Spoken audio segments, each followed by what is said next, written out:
प्रणाम दोस्तों, जय हिंद। आज आपको एक ऐसी सच्ची घटना पे जो है आपको कहानी सुनाने वाला हूं। ना ही आपने टीवी में देखा होगा, ना ही सिनेमा घर पे देखा होगा। दोस्तों, एक ऐसी सच्ची कहानी, एक ऐसी नई स्टोरी जो आज सुनेंगे आप मेरी मुंह जवानी। दोस्तों, ये कहानी है एक गांव में एक अनाथ आश्रम था। उस अनाथ आश्रम में एक लड़का जिसका नाम था बाबू भाई, और उसका एक फ्रेंड था जिसका नाम था गुड्डू। दोस्तों, बाबू भाई और गुड्डू अनाथ आश्रम में बचपन से रहे, पले बड़े। लगभग जब उनका 10-12 साल का हो गया था तो वहां किस माहौल में वो ढल गए थे। अनाथ आश्रम में काफी बड़े बड़े सेठ मरवारी कहीं कहीं से आते थे गांव में, तो बच्चा अडॉप्ट करते थे। तो जब भी बच्चा अडॉप्ट करके लेके जाते थे तो बाबू भाई भी देखता था, तो ये भी सोचता था काश हम लोग को भी कोई लेके जाता तो हम भी बाहर की दुनिया देखते हैं, बाहर की जिंदगी में घुल मिल के जिंदगी जीते हैं। ये चाह उनकी थी। दोस्तों, एक दिन क्या हुआ कि बाबू भाई और गुड्डू ये दोनों प्लानिंग बनाते हैं कि हम बचपन से ही, जब हमारा आंख नहीं खुला तब से हम जो है आश्रम में थे, अब क्यों ना अपनी जिंदगी जीना चाहते हैं अपनी मर्जी से। जबकि उस वक्त वो 10 साल के थे। दोनों का फ्रेंडशिप बहुत तगड़ा था, दोनों जिगरी दोस्त हैं, बाबू भाई और गुड्डू। दोनों ने प्लानिंग किया कि चलो एक दिन हम आश्रम छोड़ के भाग जाते हैं और अपनी जिंदगी अपनी मर्जी से जीते हैं। तो दोस्तों, ये फिल्म की स्टोरी है, लेकिन आज तक रिलीज नहीं हुई है और ना ही ये फिल्म किसी ने देखा है। ये कहानी आपको मैं सुना रहा हूं अपनी मुंह जवानी। सुनिए, interesting. This clipping is the title now to ये फिल्म का जो है एक्वल सीन। इसका नाम ही था बाबू लंगड़ा, और एक कहानी एक बच्चे पर आधारित है। बच्चे का नाम था बाबू भाई, और उसका एक फ्रेंड था गुड्डू। ये आश्रम छोड़ के भाग जाते हैं रातों रात। दोस्तों, आश्रम छोड़ के रातों रात भाग जाते हैं, और भागने के बाद जब बाहर निकल जाते हैं अपने गांव से, जो है सिटी की ओर, बस्ती की ओर, मोहल्ले की ओर अपने दूर चले जाते हैं जब महानगर, तब इनको एहसास होता है कि आश्रम में थे तो सोने का, खाने पीने का कोई दिक्कत नहीं था। अभी बाहर में है वो, तो पेट भरने के लिए कुछ तो चाहिए, जिंदगी जीने के लिए पैसा चाहिए बॉस, क्योंकि आज के डेट में साला पैसा के बगैर कुछ नहीं है इस दुनिया में। जी हाँ। तब दोस्तों, अब सोचिए 10 साल का बच्चा है, दोनों बच्चे जो है, कोई भी कहीं किसी को काम तो देगा नहीं, नाबालिग। अपनी जिंदगी जीने के लिए बाबू भाई, 10 साल का लड़का बाबू भाई अपनी जिंदगी जीने के लिए, जब उनका एहसास हुआ कि हमको खाने पीने के लिए पैसा चाहिए, और पैसा कहां से आएगा, काम कहीं नहीं मिलेगा, नाबालिग कहां काम कोई देगा, मजबूरन जो है चोरी का रास्ता अपनाना पड़ा उनको। अब वो चोरी का रास्ता अपनाने के चक्कर में जो है, चोरी चकारी करने के चक्कर में उसकी जिंदगी जो है दोस्तों, जिसे बोलते हैं ना, नंबर 1 से जो है नंबर 2 पे आ गया। सब किस्मत का लिखा हुआ होता है, सब पहले से ही लगता है भगवान ने जो है लिख के भेज दिया होता है ना, बस वही होता है। तो दोस्तों, चोरी चकारी में उतर जाता है बाबू भाई, और उसका साथ फ्रेंड उसका गुड्डू, दोनों साथ में जो है चोरी चकारी करते हैं, इधर से उधर, उधर से इधर, है ना। ऐसे करते करते करते करते एक शहर से दूसरे शहर, दूसरे शहर से तीसरे शहर। दोस्तों, इस तरीके से उनका जिंदगी का गुजारा होता रहता है। एक बीच क्या होता है कि वो बहुत बड़ा हाथ मारने के चक्कर में जो है, कोई जेवरात के दुकान से जो है सोना चांदी लनफन जो भी पैसा रुपया लेकर वो भागते रहता है। तो यहाँ से एक सीन दिखाया जाता है, क्लिपिंग दोस्तों, 15 साल बाद, जहां से वो जेवरात और पैसा चोरी करता है 15 साल बाद, यानी कि बाबू भाई 25-26 साल का हो गया था, और उसका गुड्डू उसका दोस्त भी। तो जेवरात के दुकान से जब सोना चांदी पैसा लेकर वो भागता रहता है, तब उसका एक कार के साथ एक्सीडेंट होता है। वो कार वाला सेठ जो था बिजनेसमैन था और बहुत ही बड़ा पैसा वाला आदमी था, जिस कार के साथ उसका एक्सीडेंट होता है बाबू भाई का। तो गरीमत की उसका हल्का सा उसका पांव डैमेज हो जाता है, क्रैक्ट हो जाता है, यानी कि टूट जाता है, पांव क्रैक्ट हो जाता है, और सर में हल्का चोट पड़ता है तो बेहोश हो जाता है। उसके बाद वही कार वाला मालिक बाबू भाई को और उसके फ्रेंड को गुड्डू को उठाकर अपने घर ले जाता है, ट्रीटमेंट कराता है, इलाज करवाता है।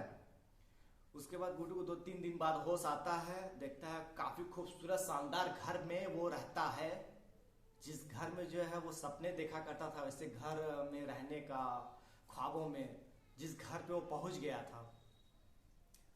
उठता है अपने बेड से तो पाँव पे पट्टी उट्टी लगे रहते हैं, करेक्ट हुए रहता है पाँव जो है। तो डॉक्टर बोलता है फिलहाल 1-2 महीना इसको जो है अभी रेस्ट करना पड़ेगा, एक्सरसाइज करेंगे ठीक हो जाएगा नॉर्मली, कुछ खास डैमेज नहीं हुआ ज़्यादा।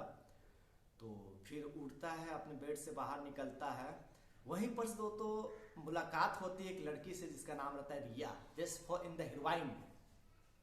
बाबू भाई हीरो है, वही सी मालिक की बेटी एक हीरोइन जिसका नाम रहता है रिया।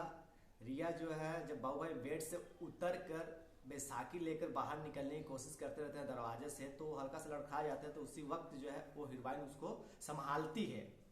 क्लिपिंग महसूस करिए इस स्टोरी को, आप इस स्टोरी को आप अनुभव करिए, समझिए कि आप फिल्म देख रहे हैं। तो लड़की उसको संभालती है बाबू भाई को, तो इंट्रोडक्शन होता है दोनों में, hi my name Riya is the Babu Bhai है ना। और गुड्डू सेठ लोग बाहर पार्क में बैठ के जो है कुछ कुछ अपना मतलब बातचीत और चाय वाय पीते रहते हैं। तो रिया बोलती है कि आपको मना किया डॉक्टर साहब बाहर निकलने के लिए, आप रेस्ट करिए, 1 मिनट आपको जो है रेस्ट करना होगा ऐसा। नहीं फिर वो मानता नहीं बाबू भाई, बाहर निकलते रहता है बैसाखी लेकर, और वो जाते रहता है क्योंकि वो किसी के ऊपर बोझ बनना नहीं चाहता, उसका बचपन से सोच और थिंकिंग अलग रहता है, बोझ बनना नहीं चाहता किसी के ऊपर। तो फिर उसके मालिक के कहने की वजह से और काफ़ी लोग उसके साथ जो है, तो फिर बाबू भाई गुड्डू को कहने से भी मान जाता है कि चलो ठीक है, अब 1 महीना जब तक मेरा पाँव ठीक ना हो जाए मैं इसी घर पे रहूँगा, अब बैठ के सेठ का ही खाना पीना है, ऐसा करना क्या दिक्कत है। तो आराम करता है और फिर मालिक भी उसको बोलता है बाबू भाई को कि आप ठीक हो जाओ, 1 महीना में जल्दी ठीक हो जाओगे। और ये सब क्या करते हो, मालिक को सेठ के बारे में पता चल जाता है, सेठ को बाबू भाई के बारे में और बाबू भाई को सेठ के बारे में, दोनों का पता चल जाता है क्या होता है। सेठ जी इनको बोलते भी है कि आप ठीक हो जाओगे तो आप क्यों ना मेरे कंपनी में ही काम करिए, आप अपना लाइफ सेटल करिए। बाबू भाई का सोच कुछ अलग था, फिलहाल सर झुका के हाँ बोलता है गुड्डू की बातों पे। तो जैसे धीरे धीरे ठीक हो जाता है, और सेठ की बेटी जो मालिक की बेटी थी, बिजनेसमैन की बेटी जो है, कॉलेज आना जाना, कॉलेज तरफ वगैरह वगैरह, और छिछोरेपन बस्तियों में मोहल्लों में जानते ही यूनिवर्सिटी में, धीरे धीरे रिकवरी होते तो बाबू भाई ठीक हो जाता है। और बाबू भाई ठीक होने के बाद जो है सेठ के यहाँ ही ड्राइवरी में काम चालू करता है, क्योंकि सेठ के साथ ड्राइविंग करना शुरू कर देता है।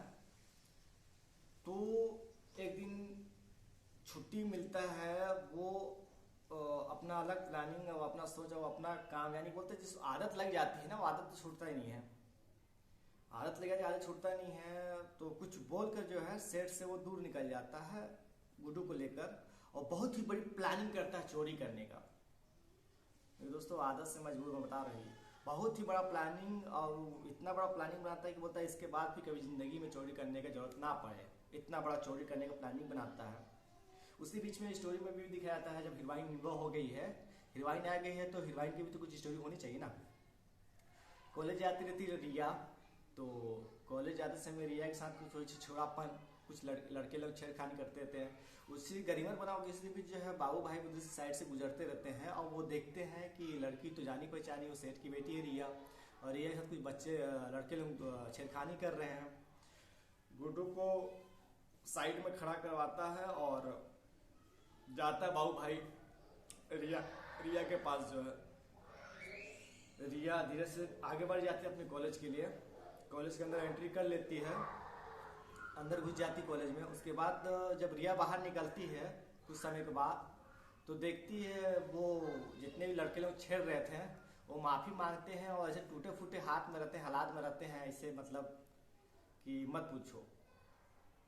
लेकिन वो समझ जाती कहीं ना कहीं, क्योंकि एक बार अंदर जब कॉलेज के अंदर जाती थी तो बाबू भाई को देख लेती है रिया, समझ जाती है। बाबू भाई फिर इस तरीके से गुंडों लोगों को मारता है ना, जितने भी हैं, कि उनकी हालात खराब हो जाती है, और वो फिर जितने 2 नंबरी में था सब 1 नंबरी में आ जाते हैं।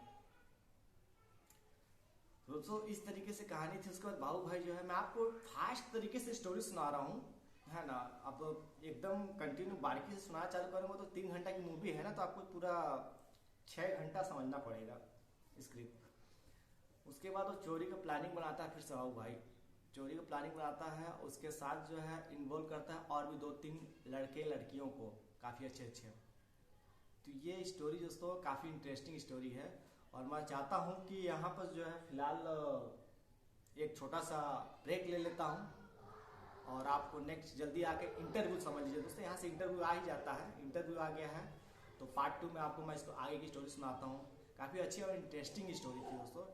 ये स्क्रिप्ट मैं ही लिख रहा था और as a part time side में राइटिंग का काम करता हूँ ना, स्टोरी लिखने का। बहुत पहले ये सब मेरा दिमाग पर रहता है, बहुत पहले लिखा था स्टोरी, 2014-15 में लिखा था मैंने। काफ़ी अच्छी मूवी की स्टोरी लिखा हूँ, आपको सुनाऊंगा जो है। तो ऐसी ऐसी कहानी है दोस्तों। बहुत जल्द आता हूँ, थोड़ा सा काम पड़ेगा दोस्तों मेरे को, आप बने रहिए मेरे साथ और आपको मैं नई नई कहानी सुनाऊंगा दोस्तों इसी यूट्यूब चैनल पर जो है।